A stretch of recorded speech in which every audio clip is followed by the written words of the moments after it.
Guys ए looking देखि पारछ कि बढ़िया व्यू आसछि ना कोठी अछि ते गेस करी कहि परियो ढेंकानाल आसला बेले कटक गला बेले कंदरपुर गोटे जगह अछि कंदरपुर रोड रे गले तुम ये व्यू मिलिबो आठगड़ पाखर भितर बसिक आसिया पड़िबो जंगल रोड रे देखो केंदा व्यू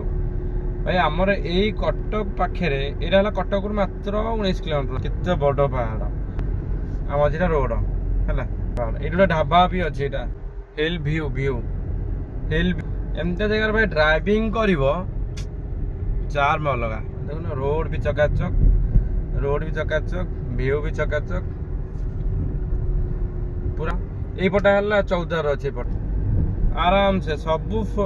जी भी फोलियर आसुँच सब यही बाटे ही जाऊँ कारण एपटे रोड नाला देख रोड नाला पूरा झाबड़ रोड था यहाँ है रोड प्राय चकाचक रोड आज्ञा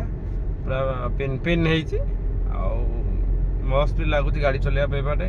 तो मुझे एपटे आसुनी कारण एपटे मुझे थर खंडे आसी तो एपटे रोड खराब था एपटे तो एबे आउचे रोड बढ़िया लगुच देख ये जो सामने देखा ये देख चौदार यहाँ से पहाड़ सेपटे रोडटा अच्छी समस्त रिक्वेस्ट टे लाइक सब्सक्राइब टे कमेंट कर दियो आपण गाड़ी रे ड्राइविंग करके आपण रिक्स वीडियो बनाऊँगी गाड़ी स्पीड अच्छी आज्ञा 30 स्पीड मात्र है यहाँ गोटे आगू गोटे गाँ पलि आसो आज्ञा यहाँ गोटे गाँ पलैला यहाँ एत आज्ञा आउ व्यू भल व्यू ना जो गला बारी से व्यू भल था भगवान करूँ समस्ते भलरे था समस्त को टाटा बाय बाय नुआ वीडियो देखा।